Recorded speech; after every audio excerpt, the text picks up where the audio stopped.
May the Lord add His blessing to the reading aloud of His Word this morning. If you happen to have a bulletin and you look inside of it, you might see that there is a sheet whereby you may follow along with the message. Even if you're not somebody who usually likes to fill in the blanks, I would say you might want to turn there this morning. We're going to find this to be a handy guide to get us through the next 17 minutes. So find it if you want to.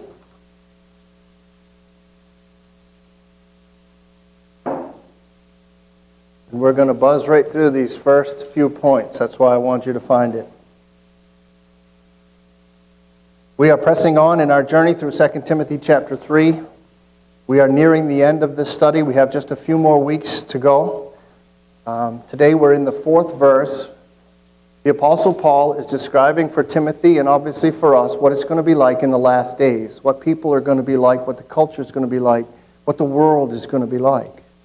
And today we're looking at just 3 facets of that, 3 characteristics that are going to be pronounced in the last days. Paul says that men will be treacherous, that they will be rash, and that they will be conceited. The first word we have is treacherous. And the implication of the original, because the King James Version actually says traitors is a good one, is that of betrayal. So people will be betraying one another in the last days. And another way to put that is it's going to be a time of shaky alliances. People will say yes, but they won't mean yes. They'll make a commitment, but they won't follow through. There'll be a lack of loyalty. We see this very clearly in the sports world, but that's a really bad example, although some of us really hate to see things like LeBron James go from Cleveland to Miami to, okay. But why do they do that? So they're following money and fame and fortune, and they don't have a sense of loyalty beyond it. What do you hear at every interview? Well, I had to make the decision that was best for myself. So, betrayal is the first one. Why do people betray each other? Why do they act this way? Because traitors are selfish. Traitors are selfish. When somebody betrays another, when somebody doesn't hold to a vow, when somebody lets go of a commitment, they tend to do it for their own good. They do it for their own perceived good. I'm going to make the decision that makes the most sense for me. Judas is the most famous of all betrayers in the Scripture. Judas betrayed Jesus for 30 pieces of silver. And in Matthew's Gospel, in the 26th chapter, you see that he goes and he says, "What will you give me? What will you leaders give me if I hand him over to you?" Judas was selfish. That's why he did that. He loved money. Okay? So in the last days, people will be making shaky alliances. They won't follow through on their words. They will betray one another very quickly. They will also be rash. To be rash is to act without deliberation or thought for the consequences. They say quick on the trigger, sort of reactive, impetuous, impulsive, not thinking things through. People will be rash. They will be, and we understand rash, I'm guessing, in our society, right? I mean, we understand how people jump the gun and make bad decisions. We've probably all maybe received or sent an email that we regretted because we responded quickly or rashly, emotionally. We've probably all opened up Facebook, anybody that's on it, and said, "Oh my goodness, I can't believe so-and-so posted that for the world to see," because it was done emotionally, quickly, rashly. We notice when we listen to the news that the stories are evolving. Years ago, journalists had an obligation, a commitment to make sure they got the story straight and then report the story. Now they sort of report in bits and pieces because everybody's in a hurry to get the story out and be the first, to be the first agency, the first anchor. But what ends up happening is that we're getting all kinds of misinformation on a regular basis, and then they're going back and trying to change it. But it's too late by then. Suppose you heard the first story, you didn't hear the corrections. Happening all the time. People are acting rashly. Okay, so people will be traitorous, they will be rash, and they will be conceited, which is in the Greek, it means to raise smoke. So I thought, when I started this message, I thought, oh my goodness, this might be where that phrase blowing smoke comes from. We all know about that. Yeah, can you believe that guy? No, he's just blowing smoke. Okay. No, it doesn't. It has nothing to do with that. It really just means a mist. going up. I was disappointed. But anyway, it means what it means, sort of to mist up. And it has more to do, I think, with the content of what's being said by conceited people. That it's kind of empty and airy and vaporous. But metaphorically or figuratively, the Greek word means to puff up. It means to puff up, as in to be puffed up with pride, to be swollen with conceit. Matthew Henry commented that when men are petulant and puffed up, behaving scornfully to all about them, and when this temper generally prevails, then the times are perilous. I have that quotation in there because we began the study in 2 Timothy chapter 3 with verse 1, which says, in the end times, in the last days, perilous times will come. Perilous times are the last days, and we are in the perilous times. So we live in a culture that we can already say, okay, yes, it's full of people who are betraying one another. It's full of conceited folk. It's full of people who are acting impetuously. It's all around us. Sometimes we do the same thing. How are we to be? How are we going to respond to this rising tide of these attributes that we know that they're not really good and not good for us? And the term that I want us to have in our heads pretty solid is an easy one, probably to remember, is non-conforming. How are we to be? Well, we're to be non-conforming. When we were kids, we used to use what everybody else was doing to make our case for being able to do it. You remember that trick? Well, Mom, Brian gets to do it. Mom, Mike's mother said it's okay. And what did your mother say in response to that? Yeah, you're all right. If Brian jumped off a bridge, would you jump off a bridge too? Which is like way off point. And we used to say, yes, spitefully. We used to use that excuse, everybody's doing it, so it must be an okay thing to do. But as we get older and as we grow up and we become more mature, we do what the Apostle Paul talks about in 1 Corinthians 13. We put away childish things. Which means we put away immature thoughts and immature actions, and we understand and know for sure that just because everybody's doing something doesn't make it the right thing to do. And when you're in a culture that's saying, it's okay, everybody's doing it, it's okay, this is normal now, it didn't used to be, but it is now, this is normal, it's all right, this is acceptable. That's the culture. But listen, Christian, we have to be non-conforming to that. Not in a jerky way, not in a mean-spirited way, but that's what this sermon series is all about, swimming upstream. We have to be willing to go against, to not do the easy thing, which is to go with the flow. We have to be willing to stand firm against the flow and do something different. Because Jesus' prayer in John chapter 17 talks about his disciples. It talks about the church. It really talks about us. And in that prayer, he says we are to be in the world but not of it. And in James 1:27, it says pure and undefiled religion involves keeping ourselves unstained from the world. And Peter encourages us in his epistle to consider ourselves aliens in this world, to consider ourselves pilgrims, sojourners, strangers. Not really to be too at home in this place. And then, of course, we've got Paul's counsel in Romans chapter 12 and verse 2, which couldn't be more plain. Do not be conformed to the pattern of this world, but be transformed by the renewing of your mind. So in general, in regards to the wickedness that we see in the world, we stand firm in gracious non-conformity. Now, I want to suggest 3 courses of action that we can take as believers that are relative to this text, to each point of this text, to the idea of being traitorous and conceited and rash. I want to consider 3 courses of action that we can take. Specifically, in a culture of selfish traitors, we can stand out, and I'm going to pause right here to say, because I know some of you will say, stand out. I don't want to stand out.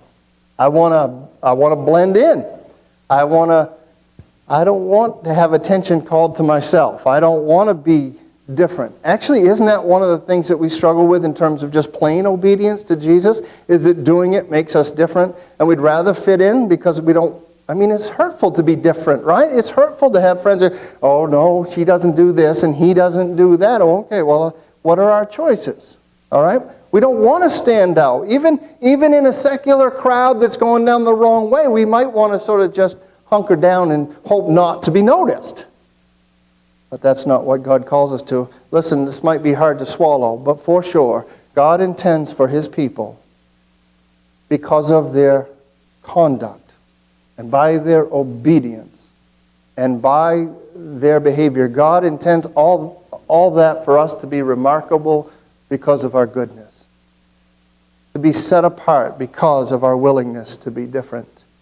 In Philippians chapter 2 and verse 15, a wonderful verse, where God is saying to us, as chosen people, to the Philippians and to us, as chosen people in the midst of a crooked and perverse generation, you are to shine as stars in the universe.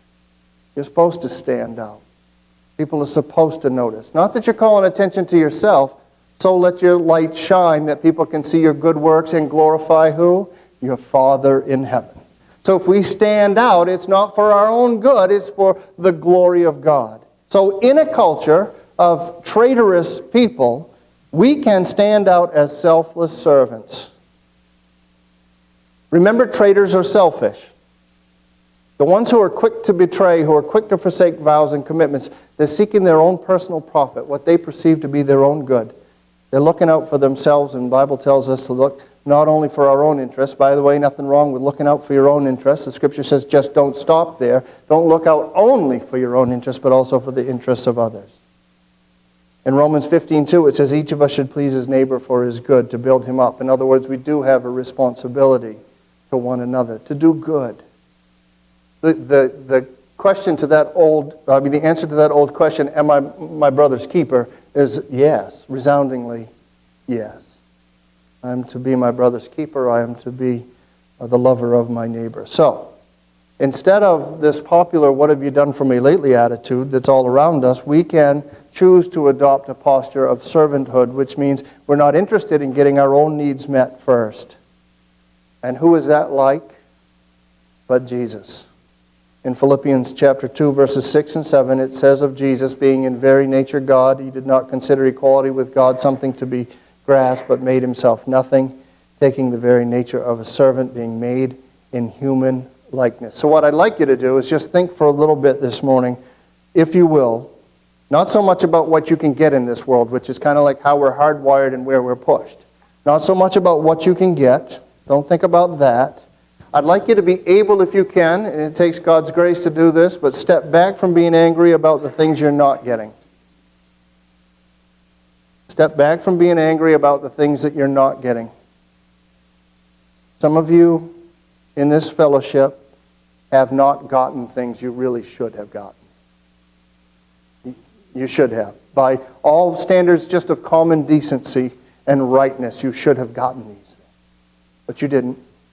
Life didn't work out that way.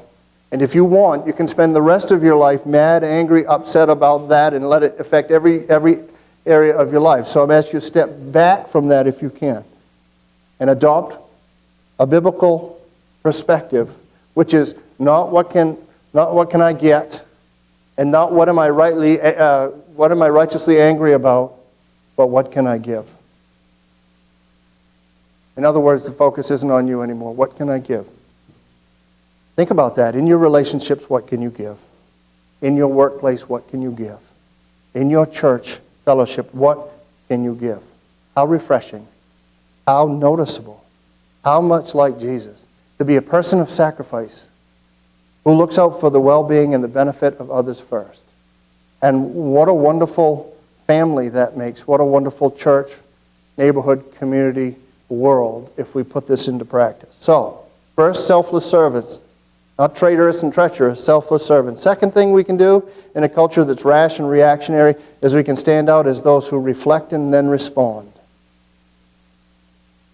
To reflect, to give some time to think a little bit. I understand that our world is fast-paced. I get it. I'm part of that world. And I understand the struggle of unplugging from that. Because it's hard for me to do that. I'm sure it's hard for you to do that. Sometimes life feels like it feels to drive in Massachusetts. And I don't mean any offense to those of you maybe who have strong ties to Massachusetts. I lived there a couple of years. I've driven through many times. And some of you are rolling your eyes, so you know what I'm talking about. My experience there, at least the portion where I was if you got on the highway in Massachusetts and you chose not to go more than the speed limit, if you chose not to break the speed limit, it feels like you're going to get run over. You're really holding people up. You're really irritating people. You're really messing up. And it feels like you're going to get run over. So what I want to say is, look, if you don't go, you don't have to go at the speed of others. Just because it appears that everybody else is going breakneck doesn't mean that you have to. Let's be biblical people. Let's step back and understand that it's fools who rush in, and we should be the people who look before we leap. Proverbs 20:25 says it's a trap for a man to dedicate something rashly, only later to consider his vows. We really need to think it through. It's a trap if we don't do that. So first we want to do is reflect, which I say is rediscover the value of the pause. We don't have to react to everything. This is kind of what James was getting at when he said everybody should be quick to listen, slow to speak, and slow to be angry. Don't react. Reflect. Think about it. What should I say? What should I do, if anything? What should I type? How should I be? Let me think about that. We all have to understand just because it comes into our heads, it doesn't have to come out of our mouths. There should be a pause there. And most of us have embarrassed ourselves by not following the pause rule. We just boop something out there and wish we could pull it back. And once it's out, it's out. So reflect and then respond. It is important that we respond, beloved. And I think the tendency would be here can we just hunker down and get away from all this foolishness? Do we really have to engage the world? Absolutely, we must. The Scripture calls us salt and light. We're supposed to be out there to make a difference. So we have to respond. We have to inject. But we can do so prayerfully, and we can do so judiciously. We can do so considerately. We can do so gently and patiently in such a way that we could be heard. Not fighting on secular terms or humanistic terms, but injecting ourselves when the time is right, when the words are appropriate, when they can be heard. How good is a timely word, Proverbs 15:23. Third and final encouragement application of this text this morning is that in a culture characterized by conceit, we can stand out as those who are humbly compassionate. God's word exhorts us to be humble. Colossians 3:12 tells us, therefore, as God's chosen people, holy and dearly loved, clothe yourselves with compassion, kindness, humility, gentleness, and patience. That word clothe is like sinking into a garment. It's an awesome imagery. It's like put on the Snuggie of compassion.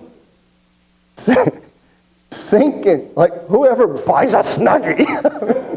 Isn't that the thing they call it, that they show people sitting at a football game all wrapped up? That is the dumbest looking thing I've ever seen. Oh my word. How do you walk in that? Anyway. You do? She has one. Sink into the garment of God's kindness and humility and gentleness and patience, which means in a way, this is what you put on. So what do we put off? We put off malice and anger and bitterness and unforgiveness, and we jettison and get rid of those things so that we can wrap up in God's goodness and kindness and gentleness and humility. And that's part of what helps us to be humbly compassionate. It's important that we get humility right, because without humility, without that proper understanding of who we are going to be very ineffective ministers. If we think too highly of ourselves, if we're arrogant, we can't reach people, we can't touch people, they will understand. People are so sensitive to an air of superiority, don't you agree? They know when you're condescending. They know when you're not genuine. So we have to have the right understanding of ourselves. What is the right understanding of ourselves? We are all sinners saved by grace here. Christians are sinners saved by grace. We have nothing to boast about except the grace of God in Jesus Christ. We did not come to God because He just had to have us on His team. He chose us. He found us. He gave us salvation. We're not here on our merits. We're here by His mercy. And we're called by that mercy. So we have this right understanding, which Joe Stowell puts pretty poetically. I've shared it with you before. I think it's beautiful. He says, we need to know that really we're all just beggars, trying to help other beggars find bread. That's all we're trying to do, help them understand where they can find bread. Jesus has showed us where to get our daily bread, and we want to help others to find where they can get their daily bread. Martin Luther says something very similar, different words, but the same meaning. He says this, God receives none but those who are forsaken. He restores health to none but those who are sick. He gives sight to none but the blind, and life to none but the dead. He has mercy on none but the wretched, and gives grace to none but those who are in disgrace. So the bad news is that all of us are or have been to some degree forsaken, broken, sick, blind, dead, wretched, and disgraced. The good news is that in Christ we are accepted, healed, forgiven, cleansed, and recipients of His grace. And now it is our privilege and it is our calling to pour out that grace in this world. Not from a position of superiority, but from one of humility. Not to make ourselves feel better, but to help people live better. And not from a sense of duty, but from a compelling compassion to minister Christ to those who are in such desperate need. Would you stand as we close our service?